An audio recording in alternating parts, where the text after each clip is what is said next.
Hello and welcome to Cartoonist Kayfabe. My name is Jim Rugg. I'm Ed Piscor. Before we begin, I want to remind everybody at home that we do have a Cartoonist Kayfabe Patreon now with multiple levels. The top level, King Kayfaber, gives you access to our recording sessions. So watch them right now. Actually talking to them in between videos, talking to them about upcoming guests and questions, and just kind of talking comics a little bit of a closer, more intimate conversation. So check out our Patreon. We also have some free posts up there where you can download some drawing tools if you are a fellow maker, and something for everybody there and a level that will suit you. Also, we are working cartoonists. What you see here is our bibliography. The best way to support Cartoonist Kayfabe is to buy our books. Ed Piscor's Red Room, gearing up for Season 3, will be coming out for pre-orders now, I believe, but will be coming out very shortly. 2 collections are already out and available. X-Men Grand Design, Hip Hop Family Tree, celebrating 10 years anniversary this year, and WYSIWYG, all available. You can find Hulk Grand Design in comic shops in a beautiful fluorescent green oversized edition this month. Street Angel Deadliest Girl Alive and the Plain Janes also available, and Street Angel Princess of Poverty ready for pre-order. So pick up those books, add those to your collection if you haven't done so already. So Ed, I've been on a crime comics kick lately, and we'll probably be seeing more of my reading reflected in some of the videos that we look at. But crime comics, one of those genres that was huge pre-1954 in the Comics Code. You know, may not have been on the level of the horror comics that get so much reprinting coverage, but the crime comics had all that kind of salacious sex and violence, all the stuff that offended everybody that thought comics contributed to juvenile delinquency. You could find it in a lot of the so-called true crime comics of the 40s and 50s. And a lot of the great cartoonists, you know, they did time producing in that genre. So as I've been going down this crime comics rabbit hole, I'm kind of amazed at the amount of great comics that exist there. Yeah. And they aren't reprinted as in the abundance that the horror comics are. So here's one of the first collections of crime comics that I got. I got this pretty early on. This is a collection from Eclipse Books. So I think 88 or 89 they put this together. Teenage dope slaves and reform school girls. Hard to resist this whenever you're a teenage boy and you come across this kind of a lurid presentation of comic books. Had to pick this up back in the day. Seen a few copies float through the Kayfabe compound since we started this. And you can kind of see like Eclipse Comics building a book to sell here and building a book to sell in that bookstore trade that they were trying to break into in the 80s. Yeah, for sure, man. These mid-80s, when VHS was out, it was just the right place, right time for enterprising people to get hold of public domain materials and just do their thing, man. Because there would be, like when you go down to IDES, there would be the video equivalent from like Incredibly Strange Video, yes, and places like that. And basically it would be this kind of stuff with the same presentation, where it's like Reefer Madness. You know, yeah, exactly. That was one of the books, one of the videos that would be able to be released by like 10 different companies. You never seen the same Reefer Madness twice. When you were like down at IDES checking things out, and same deal here, man. So like that kind of stuff already primed the pump for a comic presentation like this to exist. And dude, if you look at that front cover, I remember like getting hold of markers as a kid. Yes. And going through like in the Overstreet guides, which were black and white. Mm-hmm. You could use like a peach marker and go over top of Superman's face, and like, you know, if it's Christopher Reeve, and it's the exact quality. So this is clearly from like black and white photo, and then they just hit that with the airbrush. Or like you see old pictures of your grandma, grandpap, like that would be colorized like by hand. Yeah, absolutely. And you know, you see the back cover I was lingering on for a minute. It's just hyperbole. Yeah. You know, like this stuff is all sensation, and it is like Reefer Madness, where even if it's under the guise of, you know, good intentions, they're still sensationalizing this stuff to try to sell it. And there's a couple of these stories like Trapped and Lucky Fights Through It. Those are, we've looked at this before by Harvey Kurtzman. Yeah. These are both like produced for the public good. I think Trapped might have been from Columbia University, maybe. It was some school that had created it, but it was that kind of like, let's really let kids know that drugs are bad. You know, so it's a warning, but it's wrapped in the what you expect from sensational comics, because you're hiring the same creators to do these kind of public service books. And Lucky Fights It Through is a STD scenario for the GIs, man. That's like, right. Got to let these guys know when you go on other shores. And Dean Mullaney, the publisher of Eclipse, kind of goes through and spells out, you know, what these stories are, what they're from. There's one called Gun Happy that's basically a cheap knockoff of the noir movie Gun Crazy. There's a couple of Jack Kirby, Joe Simon collaborations when they were doing headline comics. So some interesting stuff in here. There's also a couple of comics that are no credits. You know, the artist is unknown as a result. So the first story, you know, the title story, Reform Schoolgirls, shows up, and I think this is an unknown artist, but this is based loosely on one of the trash paperbacks. So all of those things are kind of the same. They're coming out of the same place. It's exploitation is what any of this stuff is. And I don't know about you, but I have a soft spot for all this stuff. Like, I will get, you know, exploitation crime novel collections, you know, that are like the cover art, and maybe they talk a little bit about the background of those things. And it's the same. It's coming from the same spot. These are commercial endeavors. Like, these are people that are trying to sell stuff. Yeah, totally. And it's from an era where there's very little to kind of consume on a mass level. The TV really hasn't hit its mark or anything like that. So, like, one of the results of that is that nearly 100% of the population is literate in some form or fashion, and they're so, like, it would be about the cheapness of the shit that you're reading, right? Like, so, like, there would be just weird butch right-wing shit that, like, cats would fuck with, you know? Like, I'm listening to pulp audiobooks, man, from, like, Black Mask and junk, and people like my grandpa would mess with that. Like, that's where Maltese Falcon comes from, and you know, Raymond Chandler, like those dudes, just these pot boilers. But almost everybody was a reader, but it didn't mean that everybody was reading quality. You know, yeah, exactly. War and Peace or something. You can see Leroy lettering, you know, like the knockoff of. I don't want to say knockoff, but I mean, it was EC was what I always associate with that. But you would see, like, these other companies would use it too. Some of them. Yeah, and I bet you if we look at dates, they are knocking off of the EC pedigree, man, because it's, you know, it's hard to compete with that success. It almost even looks like Johnny Craig. You see a lot of shades of other genres too. This is a romance comic, basically, the Reform Schoolgirl who you know, falls for a hood and ends up in prison, and whenever she gets out, guess what? The hood also has gone through his own version of reform, and they find each other in the factory years later. You know, that's kind of a happy ending there. Yeah, that could be approved by the Comics Code, man. It's nearly a chick tract. Could be. Look at this, man. Lichtenstein should have took that panel. There's a lot of these kind of, even like the floors, like the checker of the floor, like I find kind of this beautiful pattern.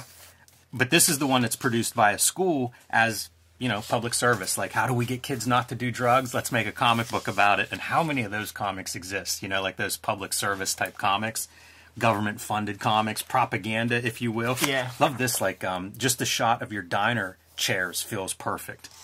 We even just, we had one of those, it was like Goofy and Donald going through like a nuclear power plant or something like that. Tell us about clean energy. I find that stuff sometimes whenever I'm looking for like old public domain comics. I just found one and it was what to do if an atomic bomb goes off. I thought they had to reissue that one. But it's what do you do? Crazy. It's like a kid's, it's totally aimed at kids, and it is like, here's your blast radius for, you know, DC or New York City. So my mind is like, drive right to the center of it so that you don't walk around looking like Deadpool with his mask off. Be the first one. Yeah. Let me get right under it rather than just have some sickness. I thought this car stuff was really good, especially the car wreck, and I love the explosion of the, you know, whatever, like the starburst around it. Very graphic, very simple too. But, you know, these guys are, they've moved on to the needle now at this point. These are hard drug users. Yeah, it's the gateway, right? Fleeing the scene of the crime. Stepping stones. Driving under the influence. Great panel right here. A lot of good cartooning, you know, because, I mean, these are... There were the studios, right, that they were just working and churning out comics. So whoever it's for and whatever the subject or the story, you kind of get the same approach as if this were a standard crime comic or something for a traditional publisher. Such a bitch to compose when you're on the other side of the bars. In that first volume of Fist of the North Star, when Kenshiro gets put in there, the artist Tetsuo, he wouldn't really worry about like lining the face up in between the bars. He would just like let the bar kind of dissolve out so that you can see it. And you would say a lot of mangaka will do that with like eyeglasses. Like they will stop the eyeglass like where the eyes are, just kind of have it to the sides. It's very odd in terms of the American idiom, but it solves a problem when you have characters with, you know, eyes half the size of their head and things. Almost a clip art for lots your of gun. This is might as well be Crap Hound the comic. Nice, cool.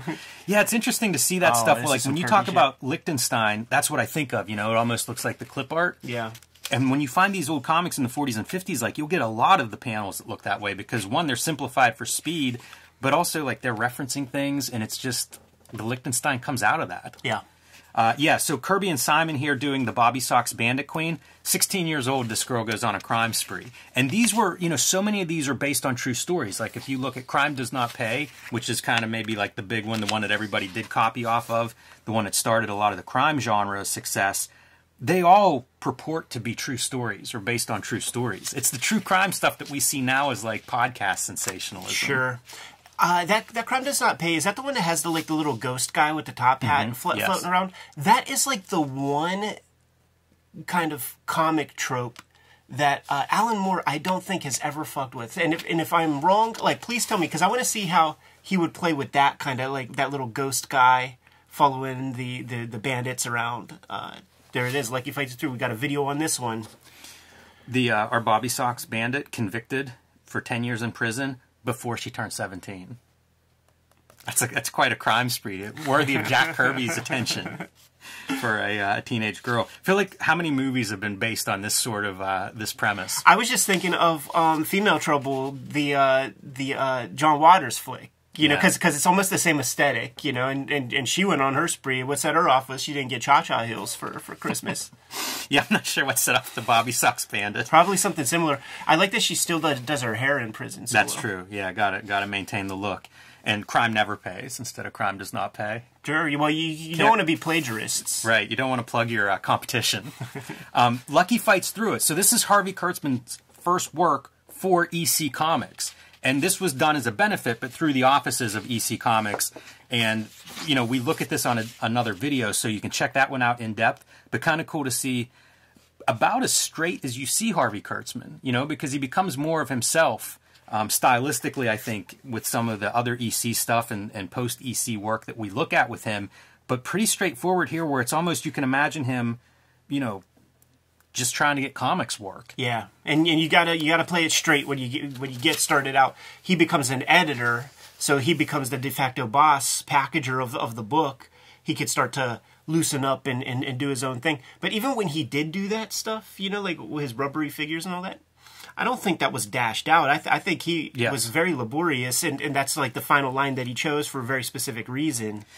Yeah, it's neat to see his work in this stage where it's not like the surface. I don't think is the most attractive part of this work. Sure. But if you look at this, like you can see all the composition and the storytelling is here. Like it's really sound. Yeah. So. Oh yeah, I forgot this. The ignorant cowboy. The song that you sing when your dick is dripping with gonorrhea juice. Yeah.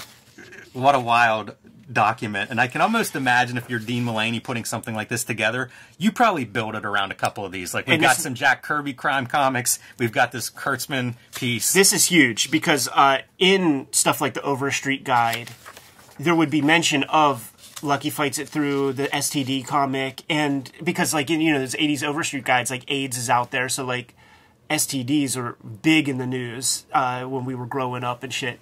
And listen, a 1950s STD comic, like how do you dance around that? And you do it with a lot of like, well, she's a strumpet, and like shit, like this chick, she came from out of town, like she hangs out with too many fellas, too many cowboys. Combine it with some Western drama, sell this book.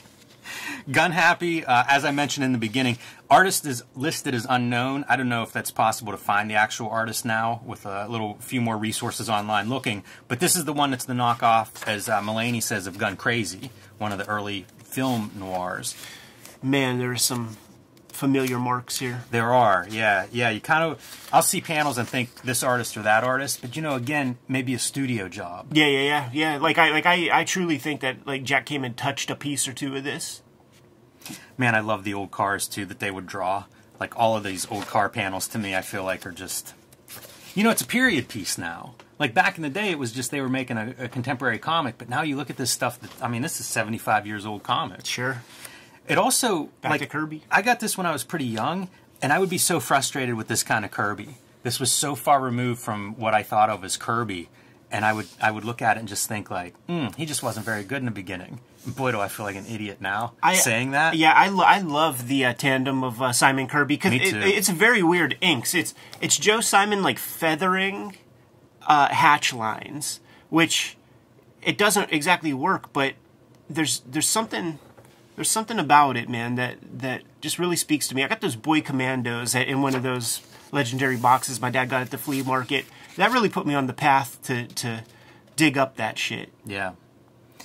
Yeah, it's incredible if you're a fan of somebody like a Jack Kirby that you can have these decades worth of work from different eras and different styles.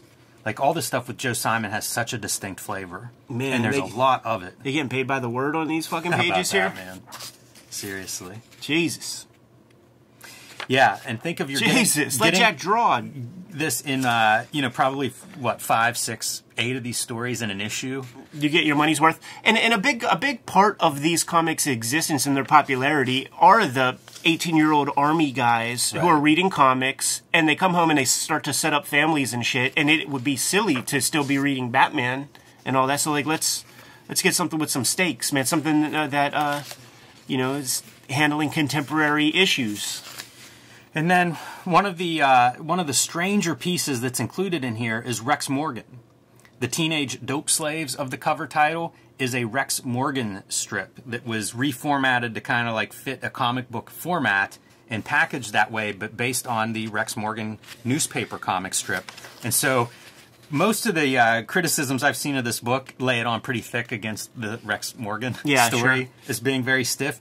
But this is a survey of kind of like what the drug culture was like in the early 50s. And some of the comics that I'm working on right now are involved in that same topic.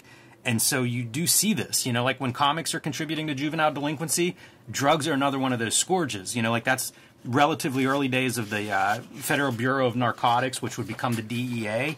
And it's kind of the same, everybody's trying to figure this stuff out. And it's funny to think like drugs and comic books as being the two big factors that are influencing teenage delinquency. Right. How dumb are we in hindsight? Yeah. Did anyone, we had Senate hearings. Like in my mind, I'm like, did anybody take that seriously? But we devoted a lot of taxpayer money to the idea of like comic books being, between them and drugs, what hope do kids have? You got to be kidding me. Whatever the next big thing is, man, is always the deal. And I remember even at the time it was a joke when Bill O'Reilly was railing against Barack Obama for having this rapper named Common, who is a Chicago rapper, come to the White House. And he's like breaking down like all the stuff that Common did over the years and like was affiliated with, I don't know. Bill O'Reilly? Bill O'Reilly, the Free Mumia shit. And it's like, dude, this is Common. This is the squarest rapper in all of it. Like, you gotta dig deeper if you're gonna try to, like, it would be like saying Mr. Rogers came to visit me in terms of, in hip-hop speak, because like Common's the most inoffensive dude ever. So like these guys, like they try to, it's fear-mongering. Dad's out at work all the time. Once you start hitting puberty, it's not too hard to bully mom and just do whatever the hell you want. So there's got to be a reason for it, and it's probably drugs and comic books that's causing you to go crazy. I love the hyperbolic shot. Look at the pills. See, even me, I'm square at this day, like right now, where it's like, I would just have to. It would just be pills in the comic. Like I wouldn't know what they are or like how they work. It would just be like, yeah, pills are the drug. I find this interesting in terms of how do you reformat a daily strip to give it some interest in a comic book page. It reminds me of the idea of like, oh, I'm going to put my comic on Instagram, but then it also, I'm going to print it as a page. Yeah. And there's like work being done there. Like go back real quick, because like the lettering is the same as the lettering here. So yeah, things are being cut. There's art that's not here. They might have just taken that hand out of a panel and fucking blew it up, because this lettering should be much bigger. Yeah, maybe this handle would be way smaller. I don't know. And by the way, like a lot of this stuff I think actually looks really good as isolated panels. Yeah, it's not the full fucking crap hound that Rex Morgan turned into, you know, but it's definitely extremely derivative of Kniff and yes, you know, the popular stuff of the day. Listen, man, I would read that comic. Look at how big those lines look in this like blown up panel and stuff. It's such a brush line. It might be bigger than the actual artwork yeah. of the original panel. I thought for a second that was your blown up Pills panel, but right. A little bit of a different pose. But you see kind of like, again, the challenge for this strip, I think, is like how do you turn this strip into comic book pages? Yeah. Which is, there are examples of that. There are Donald Duck and Mickey Mouse comics like that, where they reformat for like the big book collections. Yeah, and true. I used to have those and get so angry at them because you're completely destroying like what the aesthetic of, you know, like page design is such a big part of Carl Barks, for example. Totally. And to cut those panels up and rearrange them into like album size pages, man, you're doing some weird stuff. Yeah, that's a travesty. I thought you were saying that like maybe they were taking Floyd Godfredson dailies and doing something, which is like, yeah, sure. But listen, man, I got rid of like my Blackthorn Dick Tracy's when the IDW shits, spearheaded by Dean Mulaney, by the way, publisher of Eclipse Comics. When those started coming out, like, you know, I didn't need those Blackthorns that were so tiny and format like eight panels a page. Like, you know, the great ones though are those Gladstones. The like the color Dick Tracy comic books. I think there's 5 or 6 of those. I think you may have given me a couple of those. Yeah. I know I have a couple, but not a full run. But I've pulled those out and I've been reading those. Yeah, definitely. Baby. Those are sweet.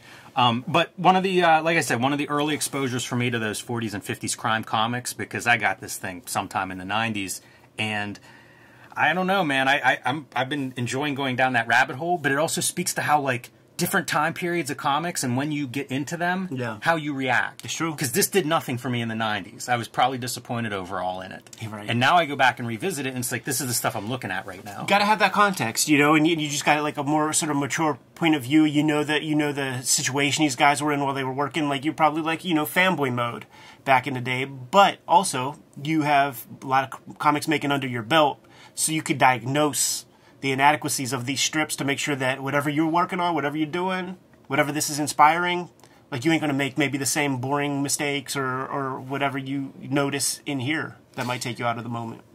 It's probably me going from like Sin City at the time to this, right? Sure. Because it's like, oh, more crime comics. I love crime comics. And you're like, what the heck is this? You know where that never happened though, like with the Sin City stuff, is like you hear Johnny Craig in the interviews, and then you go to the crime suspense stories, and it's like, oh yeah, more of this, man. Like those are flawless. Yeah, definitely. Good to go? I am. Kayfabers, like, follow, subscribe to the YouTube channel, hit the bell. We'll notify you when new vids are available. We have a Patreon that, depending on your level of support, you're watching us stream this video right now, and you already picked up a copy of Teenage Dope Slaves before Gen Pop gets the vid. But Jimmy, tell the people what else we have out there. Hulk Grand Design coming out in February to comic shops everywhere. Reserve your copy today if you haven't already, because they are going fast in pre-orders. Thank you very much for that. Street Angel, Deadliest Girl Alive, Plain Jane's also available, and Street Angel, Princess of Poverty available for pre-order now. You can join me on my Patreon at patreon.com/JimRugg, where you can see lots more of my art. You can download out-of-print zines and mini-comics, and you can see what I'm working on next. Red Room Crypto Killers issue 1 is being solicited for a May release. Going to be 4 monthly issues, each issue completely self-contained, and there are 2 trade paperbacks out there in the wild right now, also containing 4 self-contained stories, so scoop them up, give them a shot. If you dig them, grab another. 10-year anniversary of Hip Hop Family Tree, scoop up those comics. X-Men Grand Design, 3 volumes of that is out in the wild, and the occasional WYSIWYG you're going to see out there. I'm serializing the new Red Room stuff on my Patreon. $3 gets you the archive, more than 300 pages worth of comics up there. New strips every Tuesday. Jimmy, tell the people how they can also support the channel. Subscribe to the Cartoonist Kayfabe e-newsletter at the links below the video. You can also find Cartoonist Kayfabe t-shirts, merchandise, mugs, stickers, fanny packs, and lots more at our spread shop. That link is also below this video. A beautiful way to keep the lights on in the Kayfabe studios and keep these vids rocking. Jimmy, given the marching orders, we'll be on our way. Read more comics.